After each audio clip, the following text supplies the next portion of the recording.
Okay. What's up, YouTube? HPJ here, and I'm coming at you guys today with a first look at um, my Sky Striker Bremish Maiden deck profile. I've been testing this deck for a very short period of time, and I've actually had a lot of fun playing this deck.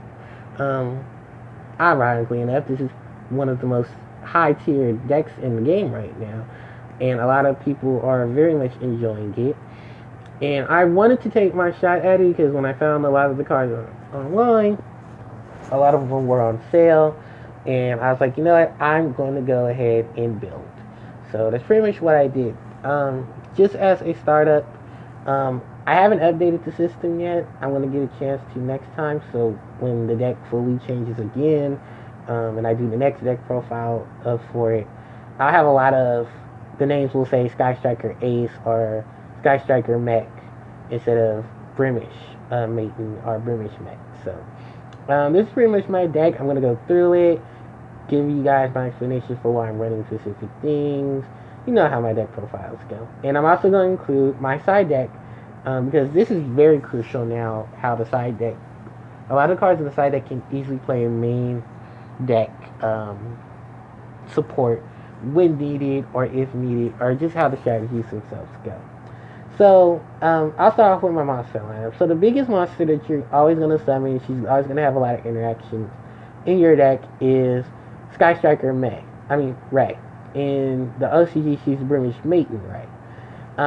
She's level 4, Dark Attribute, Warrior Monster, 1500 attack and defense. She has a quick effect. She contributes herself to summon a Bremish Maiden monster from your extra deck, or a Sky Striker Ace monster from your extra deck, to the extra deck zone. If a face-up Bremish Link monster, or if a face-up Sky Striker Ace Link monster is destroyed by a battle or card effect that was resolved by your opponent, you can special summon from your graveyard this card, and you're gonna use this effect once per turn. Each effect of Ray per turn. So Ray has a lot of interactions. We've seen her in multiple variants of decks, ranging from Trick Stars to Goki to a pure version of her of a deck which is her in it. No, a bunch of hand traps, which you can see right next to it.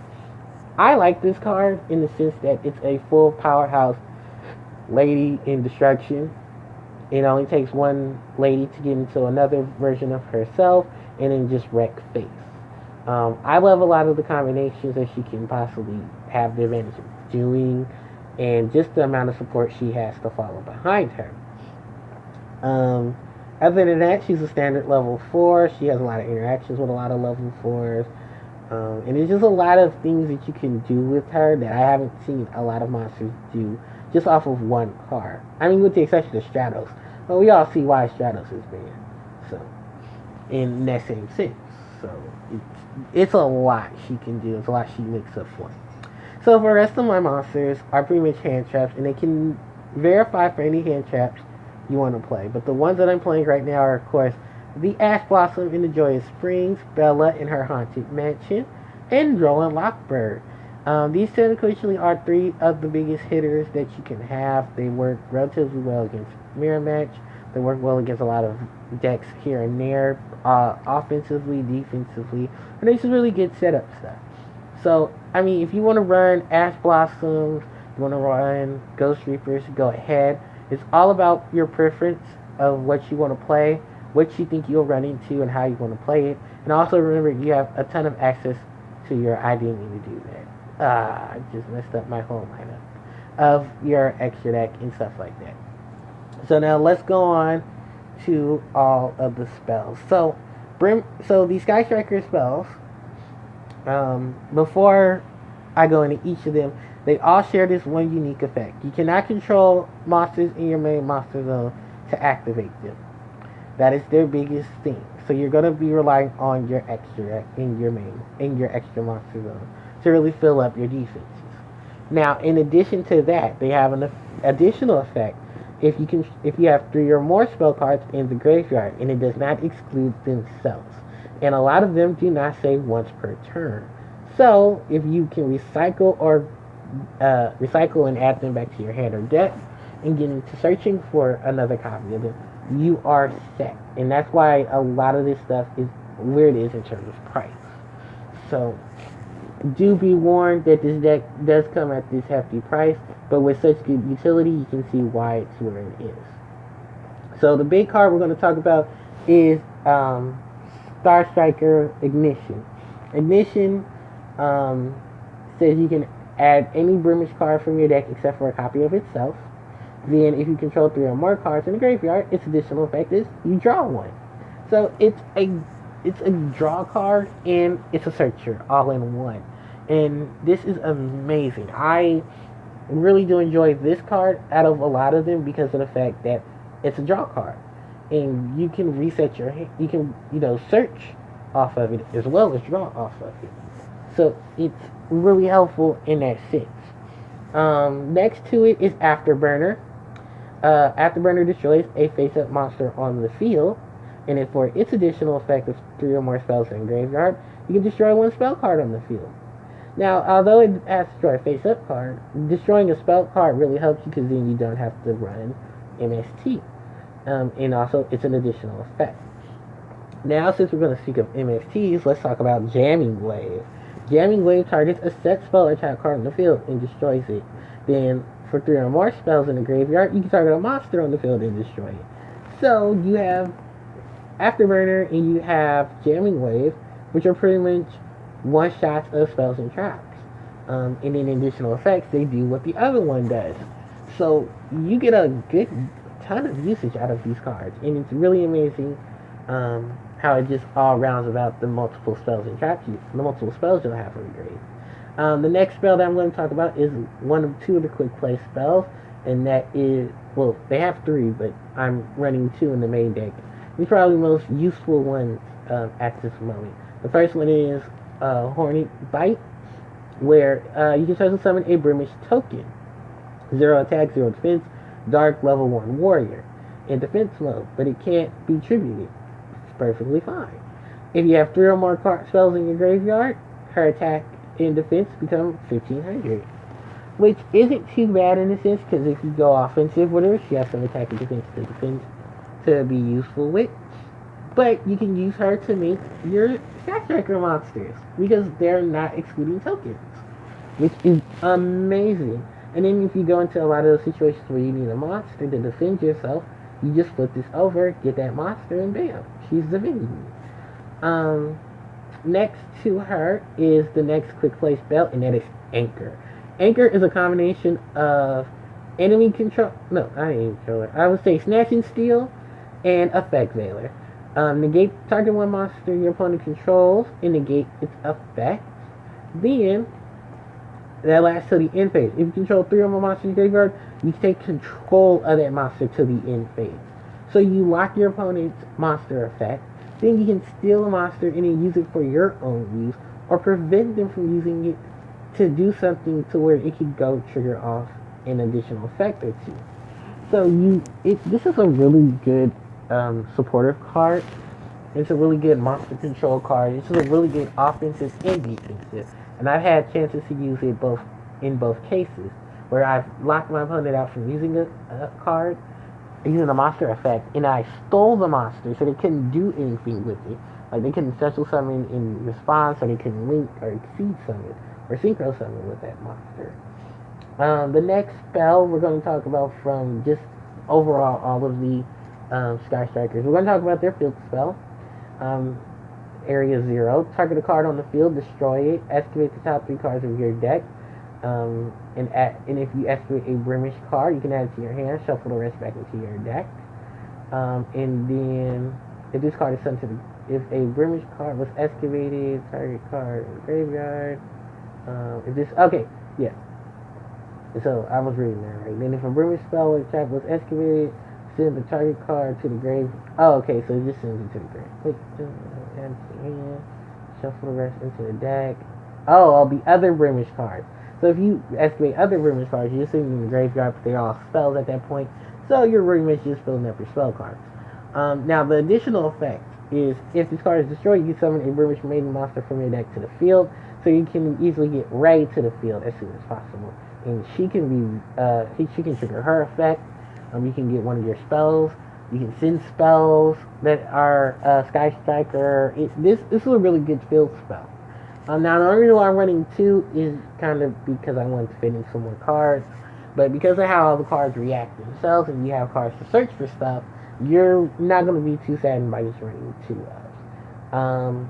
The next British card I want to talk about is Multi-Roll. Multi-Roll just pops this card on your side of the field. Your opponent can't respond to the activation of your spell cards this turn, which is not bad.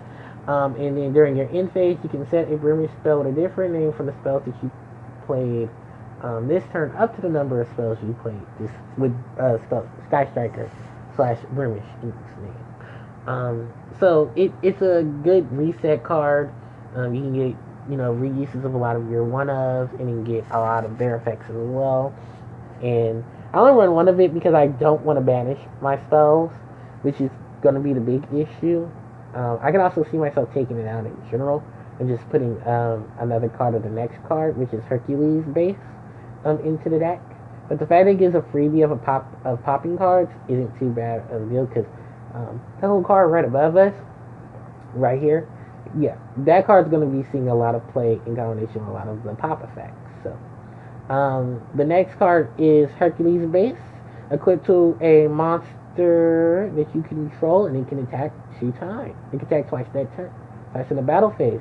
They can attack your opponent directly, which isn't too bad. The equipped monster destroys a monster, and if you have 3 or more spells in your graveyard, you can draw 1 card, so it's a good draw assist. But I love its next effect. If this card is destroyed and sent to the graveyard by card effect, take 3 Blemish cards in your graveyard, except for base, and shuffle them back into your deck.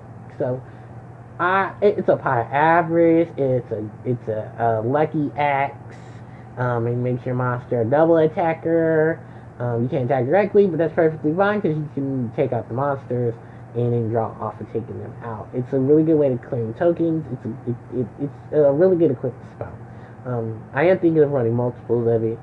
The only thing is I can't attack directly, but we're running cards like Multi-Gate in Area 0. You're perfectly fine because at that point you can just pop it and then go from there. In additional cards, I'm rocking 2 Foolish Burial of Goods to combine with my Metal Foes Fusion. I'm actually going to go looking for these again because I love Metal Foes Fusion as just a standard spell. Because you can pop it, send it to the graveyard, activate Spectrum Grave, shuffle it back to your deck, and then draw a card. I did used to play Metal Foes, and this was one of the cards I have to honestly say was one of my saving graces because this card is amazing in terms of its fusion. Now, if you're using it with Metal Foes, it's a great fusion spell. It's amazing what monsters the Metal Foes have in access to it. But as a standalone spell, I love a spell that can make itself a draw card and easy pop target. If you see one of my old Harpie Lady deck profiles, one of the versions that I use Metal Foes Fusion just for its draw effect. Now, it wasn't too bad of a card that you drew into because if you had enough Harpies and you want to special summon again, you just pop it, bam, graveyard, reshuffle it during that turn, and go from there. Or set it up for the next turn and shuffle it back into the deck and draw. So it's that additional little draw power that I like about this card, as well as it being a really good fusion spell. Next is just my one-ofs of Dark Hole and Red Geki and Reinforcement of Army. Good standalone spells. Rhoda is pretty much here to summon for Ray. To search for Ray because she's a warrior, but it's just that one-off situation. And then of course Red Geki and Dark Hole, monster removal. So for my traps, I'm rocking 2 Infinite Providence, 2 Solemn Strike, a Solemn Judgment, a Solemn Warning. So pretty much my Solemn Brigade, and then Infinity Providence. It's a really good trap card because it locks out monster effect. It locks out the cards in the same column as it and having their effects negated. So you can really do a lot of set stuff. If you have access, I'd probably also say Great Reboot would be a good counter trap as well. in the fact that you can activate these cards from your hand. So, the only thing is Infinite Improvidence says you need to control no cards, while Red Reboot says you can activate it from hand, but you have to pay half your life points. Where are we at right now on counter? 15? Okay, not bad. So let's go on to the extra deck. So just the key points. I am running the extra hand traps in here, an additional. I'm running Ghost Reaper. I have a Ghost Reaper. I have some Ash Blossom. I have some Ghost Ogres, and I have Ash Blossom. I mean, you can run any sort of spell or any combination of hand trap you want to, as long as it helps you and it helps certify your deck and its conditions to win. Sky Strike, Phantom Sky Blaster. A lot of people are running this card because it's pretty much a big token maker. It's a relatively useful token maker since a lot of our token cards are getting banned or limited. So, I mean, if you get any use out of Phantom Sky Blaster, go for it. But I just didn't have enough time to really fit it in here. But if you want to fit it in here, go ahead. When it's normal or flip summon, special summon any number of Sky Blaster tokens. They're Fiend, level 4, 500 attack and defense, dark attribute. Up to the number of monsters you control during each of your standby phases. You can inflict 300 points of damage to your opponent for each Sky Blaster monster you control. Sky Blaster monsters you control can't declare an attack during the turn. You activate that effect. So you're pretty much just using them to summon the tokens, and if any case, you're burning them for that bit of 300 damage. I don't know how well these tokens are going to survive, but hey, if you can get that effect off, then go for it. Yeah. Other than that, I got Reborn in here. I have Reborn. I have Upstart in here for some additional cards, for their additional support. I want to talk about Shark Cannon. This is a quick play spell. If your opponent has a monster in the graveyard, you can banish it. If you have 3 or more spells, you can actually summon the monster that you're going to banish, but it can't attack. Like I said, there's a lot of good cards in this, and it's just all about if you want to play them or not. This is one of the cards I was secondarily thinking of playing, in case I wanted to drop multi-roll, or just have some other fill-ins. I did have the additional multi-rolls, as well as the additional Area 0, and an additional Infinite Improvidence. So let's talk about the extra deck. So I'm going to start off with the ladies themselves. Suzuki, Hikari, and Hatake are pretty much water, wind, and fire. You can only special summon one of each of them per turn and can use their effects once per turn. She needs a non-water British monster. Kagari needs a non-fire British monster. And Hayati needs a non-wind British monster. So the first two, let's start off with Suzuki. She, for every spell in your graveyard, your opponent's monsters will lose 100 attack and defense. Not too bad. Once a turn during your end phase, you can, when this card is special summoned, you can add one Sky Striker card, one Striker spell card from your deck to your hand with a different name than from every one that you played that's in your graveyard. Sorry. So you pretty much, it's a pot of average it's a good search card during the end phase, which isn't bad. You just be careful of what you're playing this turn, because then you also end up having to get, let's say you want Accelerator, you probably can't get it, engage, because you're probably done used it and it's in your graveyard. But that's where Kagari comes in. When Kagari is summoned, you can target one Sky Striker card, a Striker spell in your graveyard, and add that card to your hand. So she's a recovery card, which is not bad at all. Her effect is, instead of reducing your opponent's monsters by 100, she's going to gain 100 for every spell in your graveyard. And that comes in handy when you need to start beating over monsters. I do like their artwork, actually. These are some really beautiful artworks this time around for a lot of the extra deck cards. He just got way better with that whole artwork thing. If you've seen a lot of the monsters here, a lot of the monster spells and traps here and there. And this is actually one of my favorites. But I love her effect. I love her continuous effect. And you can only summon a copy of her once per turn, but that's perfectly fine because she can get you back your Afterburner, Jamming Blade, your Engage, and you can really go off with her. Hataki, I mean Hayate. I do. I'm bad with names, so I apologize if I'm messing her name up. But as I can pronounce it, is Hayate. She can attack your opponent directly after damage calculations. If this card battled, you can send a Broomish card from your deck to your graveyard. I don't. I guess it could work in terms of going from her into Kagari, and then Kagari can get that spell back. We can use that spell, so it's a really good setup for her. It's just a really good setup monster. I don't really see any big advantages except for it can attack directly. But you still have to worry about cards like Mirror Force, Storming Mirror Force, Johnny Mirror Force, stuff like that. But I do like the fact that these cards work really well together. You can go from wind to fire to water, or fire, or any combination of the two to get into the other, and just circulate around there. For the rest of the extra deck, I got 2 copies of Link Spider and 3 copies of Link Karibo, which I don't mind them being in here. They're just one-ups to use with the token, and then they can just do a lot of their one-up effects.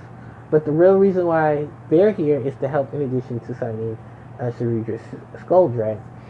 In a case of which, if I need the 4 monsters, or I'm deciding to run the Phantom Sky Blaster main, I can go into this guy. I can get I can get a new hand. My opponent's monsters are going to lose attack and defense. I probably could possibly even put him on the board. Find a way to put Maiden on the board, put Suzuki on the board, and him and Suzuki can really wreck face of how much attack and defense these monsters are going to be losing, and they really can't do anything. And then his additional effect of me being able to summon a monster from my hand if I need it. It's just a lot of positive things can come to this. Also, I do have to be careful because of where he points. That monster loses their attack and defense when they're no more stressful summons. So it's kind of one of those situations. But if I get into him, sure, he's here. But if any worst case scenario, hey, there's these Ghost Reapers, right? And you use her effect, and she can get rid of a Skull Dread in your opponent's extra deck for you. Now, you may lose out your Skull Dread, but then at that point, you're like, well, I got rid of yours, so I can get rid of mine in the same cost, and not have to worry about it. And then just deal with, everything else that comes in the way. It's kind of why I wanted to run our main Ghost Reaper and Winter Cherries, to deal with a lot of the extra deck stuff, and then just, put in one of the extra deck cards, so that way I can have one of each to check and deal with a lot of situations. But it's one of those things where you start thinking about your plays before you really start thinking about them, and then you're like, okay, well, this card can do this, so why not use this card with that card, and then that way I can get rid of a situation that I don't have to deal with. And so that's part of 2 reasons why Skull Dread is here. If I can make it, I can get some benefit out of it. If not, I can drop a Winter Cherries and go from there. But that is pretty much it for this deck profile. I hope you guys enjoyed. If you guys have any suggestions of, what to run around with this deck, please feel free to ask, because I'm still in the process of building it physically. The only problem I really have, like I said, is these expensive, these expensive, these expensive. These are out of stock. That's out of stock. And let's not go here with this one. But yeah, I'm gonna really have a lot of fun just building it, working with it, and just trying to get better with it at a time. The only real thing that probably hurt me is if this deck got hurt exponentially to the point where it's kind of not runnable, but more so it's splashable. And if that's the case, I got a couple of ideas I can splash it into, if I want to be bold enough to splash it into it. But yeah, I really did enjoy this. I hope you guys did as well. I know it's a very lengthy video. God, it's a lengthy video. But I hope you guys enjoyed it. Like I said, if you have any suggestions, please feel free to chip in. Like, comment, subscribe. Thank you guys so much for watching. And until next time, guys, HPJ signing out. Take care.